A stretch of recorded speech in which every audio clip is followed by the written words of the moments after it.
तो लगभग 2 साल पहले मैंने अपना जेईई का पहला अटेम्प्ट दिया था। तो 11th-12th में मेरा प्रिपरेशन मैक्सिमम पूरा ख़राब हो गया था। क्योंकि 11th में क्या था कि मैंने लेक्चर्स देखा था बट ऐसे रिवीजन और मॉक टेस्ट बिल्कुल भी नहीं दिया था। तो वो सब गलती के कारण मेरा 11th पूरा बैकलॉग हो गया। और उसके बाद मैं 12th के साथ 11th को कवर करते-करते दोनों में सिर्फ़ थ्योरी देखते गया और उसमें भी फिर से मैं रिवीजन कुछ भी नहीं कर पाया। और फाइनली ये मोमेंट में जब मेरे पास 1 महीना बचा था, तब मैंने रियलाइज़ किया कि मेरा पूरा प्रिपरेशन वेस्ट हो गया है और अब मेरे को कुछ करके दिखाना था। इस 1 महीने में या तो मेरा डू और डाई सिचुएशन आ गया था। या तो कर पाता या तो नहीं कर पाता। और मैंने मतलब जो 1 महीने में पढ़ के मैंने 95.37 परसेंटाइल तो ला लिया था। तो उसको कैसे लाना है? मैंने क्या किया था ऐसे 1 महीने में जिससे मेरा वो परसेंटाइल बन पाया?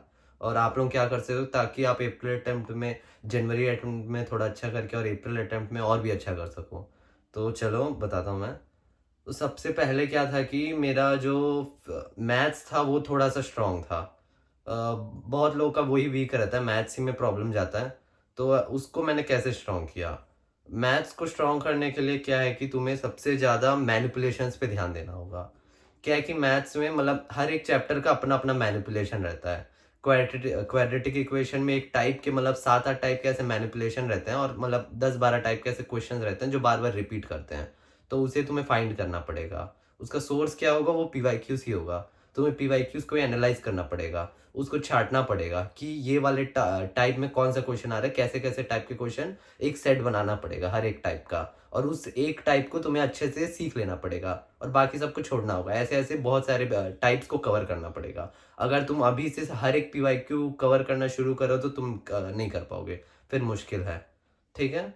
और अगर हर टाइप में सीखना पड़ेगा और उसमें क्या तुम करते हो, ऐसा एक इक्वेशन आ गया। कुछ एक इक्वेशन तो उसको तोड़ने के लिए तुम्हें एक चीज़ याद रखना पड़ेगा, वो सबको मेमोराइज़ करना पड़ेगा थोड़ा। उस हिसाब से तुम्हें उधर जाने के बाद थोड़ा ईज़ी होगा। जब तुम वो सब तरीका मेमोराइज़ कर लोगे, तरीका अगर याद होगा तो फिर कैलकुलेशन ही बचेगा पेपर में जाने के बाद। और मैथ्स में ज़्यादा ज़रूरत नहीं रहता, सिर्फ़ 10 से 15 क्वेश्चन सॉल्व करके तुम आराम से 99 परसेंटाइल बना सकते हो। ईज़ी शिफ्ट हो टफ शिफ्ट हो, कोई सा भी हो। और फिर फिज़िक्स की बात आए। फिज़िक्स में तुम्हें क्या करना है कि मैंने क्या किया था, फाइनली में मैंने सिर्फ़ अब सॉल्व्ड एग्ज़ाम्पल्स देखना शुरू किया था। एद्युनिटी के पीवाईक्यू और सॉल्व्ड एग्ज़ाम्पल्स और बाकी सब मैंने खुद से सॉल्व करने की ज़्यादा कोशिश ही नहीं किया।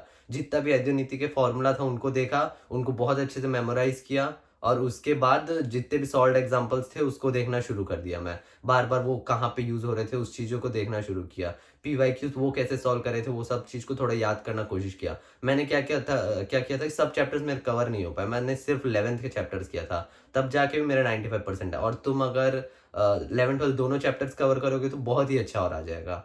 मैं सिर्फ़ 11th ही कवर कर मैथ्स का भी सिर्फ़ मैं 11th ही कवर कर पाया था क्योंकि वही थोड़ा-सा याद था मेरे को और 12th तो पूरा ही गया गुज़रा था। उसके साथ केमिस्ट्री तो मेरा पूरा ही ख़राब था। केमिस्ट्री मैंने सिर्फ़ ऐसे-ऐसे ही लिखा है। अगर तुम्हें अभी करना है केमिस्ट्री में अच्छा, तो केमिस्ट्री में क्या है कि सबसे पहले ऑर्गेनिक में जितने भी वो जो मतलब इम्पोर्टेंट रिएक्शंस होते हैं, नेम रिएक्शन वो सब अभी से रट लो और ऑर्गेनिक में तुम्हें ज़्यादा वो होगा पीओसी से, पीओसी से बहुत यूज़ होगा और फिर इनऑर्गेनिक में नेम रिएक्शन से। मतलब वही सॉल्ट एनालिसिस से। इनऑर्गेनिक में एकदम अच्छे सॉल्ट एनालिसिस पूरा कर लो, उसे बहुत अच्छा यूज़ होगा, उसमें बहुत अच्छे क्वेश्चन्स आए, 2-3 क्वेश्चन उसी से आ जाते हैं। और इनऑर्गेनिक में क्या है कि पीरियोडिक टेबल और केमिकल बॉन्डिंग अभी से अच्छे से कर लो। वो दोनों से बस हो जाएगा कि और फिर थोड़ा एनसीईआरटी बस अभी से अच्छे से पढ़ लो। हर दिन थोड़ा-थोड़ा एनसीईआरटी करके फाइनल तक अच्छे से हर दिन थोड़ा-थोड़ा मेमोराइज़ करते रहो। जो टेबल्स रहते हैं उसके ऊपर बहुत ज़्यादा ध्यान दो। और फिर फिज़िकल केमिस्ट्री में क्या रहता है कि तुम्हें मतलब कुछ-कुछ ईज़ी चैप्टर्स रहते हैं जैसे ईज़ी न्यूमेरिकल्स आते हैं, जैसे कि एटॉमिक स्ट्रक्चर, उसे हर साल 2-3 न्यूमेरिकल बन जाते हैं हर शिफ्ट में और वो थोड़े ईज़ी रहते हैं। तो ईज़ी चैप्टर्स को अब से टारगेट करो, मुश्किल चैप्टर को टारगेट मत करो। फिज़िकल केमिस्ट्री में क्या है कि एक एटॉमिक स्ट्रक्चर हो गया, एक मोल कॉन्सेप्ट, एक सॉल्यूशंस, ये तीनों को अच्छे से कर लो और फिर इलेक्ट्रोकेमिस्ट्री, थर्मोडायनामिक्स अब टाइम नहीं है, उसमें तुम नहीं कर पाओगे अभी से अगर शुरू करो तो। अगर थोड़ा-सा तुम्हारा स्ट्रॉन्ग है तो उसको भी कर सकते हो। और क्या बचता है कि रिडॉक्स रिएक्शन, उसमें रिएक्शन बैलेंस करना वो आराम से अभी से कर सकते हो। और फिर उसके साथ आता है केमिकल काइनेटिक्स, अगर करना तुम्हारा थोड़ा-सा भी पढ़े हुए हो तो उसको कर सकते हो। अच्छे से प्रॉब्लम्स प्रैक्टिस करो।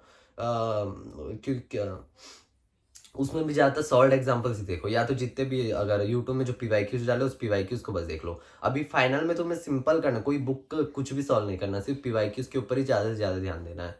वही तुम्हें मदद करेगा। जितना पीवाईक्यूज़ हो सके उतना कवर करो, उतना वीडियो सॉल्यूशंस देखो ताकि तुम समझ सको, और वीडियो सॉल्यूशन देख के एक बार खुद से उसको मेमोराइज़ करने की कोशिश करो, रिवाइज़ करते रह चलो। अगर सिर्फ़ तुम सॉल्यूशन देख लोगे तो फाइनल में तुम यूज़ नहीं होगा। और ऐसे-ऐसे करके हर दिन अगर मॉक टेस्ट तुम्हारे पास कुछ नहीं है तो मॉक टेस्ट भी अभी से देना शुरू कर दो। पीवाईक्यूज़ को ही एज़ ए मॉक टेस्ट देना शुरू कर दो। क्योंकि फाइनल में नहीं तो हड़बड़ा जाओगे जब रियल पेपर में तुम अटेम्प्ट करोगे। मॉक टेस्ट बहुत काम आएँगे। तो यही था मेरा स्ट्रैटेजी जो मैंने फ़ॉलो किया और मैंने इतना स्कोर किया था। तुम अभी से फ़ॉलो करोगे तो तुम शायद स्कोर कर सकते हो, नहीं आराम से कर सकते हो, और फिर अप्रैल अटेम्प्ट में और भी अच्छा स्कोर कर सकते हो अभी से करो तो, अगर भले जनवरी अटेम्प्ट ना भी कर पाओ तो। तो इस स्ट्रैटेजी को फ़ॉलो करके पढ़ते रहो यार। जेईई में ज़्यादा कोई बहुत ज़्यादा मतलब ब्रेन वॉश करते हैं यार लोग कि बहुत ही ज़्यादा टफ है, अगर फाइनल में पढ़ के तुम नहीं कर सकते, ऐसा कुछ नहीं है। करा जा सकता है, तभी पॉसिबिलिटी है, क्योंकि तुम्हें जो चाहिए वो एक ही सीट है, बाकी सबसे तुम्हें कोई वो नहीं है, ठीक है? बहुत सारे और भी गए गुज़रे लोग होते हैं जो बिल्कुल भी नहीं पढ़ाई करते, अभी लास्ट में आने के बाद भी। अगर अभी से भी तुम पढ़ लोगे तो तुम अच्छा एक स्कोर ला सकते हो, ठीक है? बेस्ट ऑफ लक यार।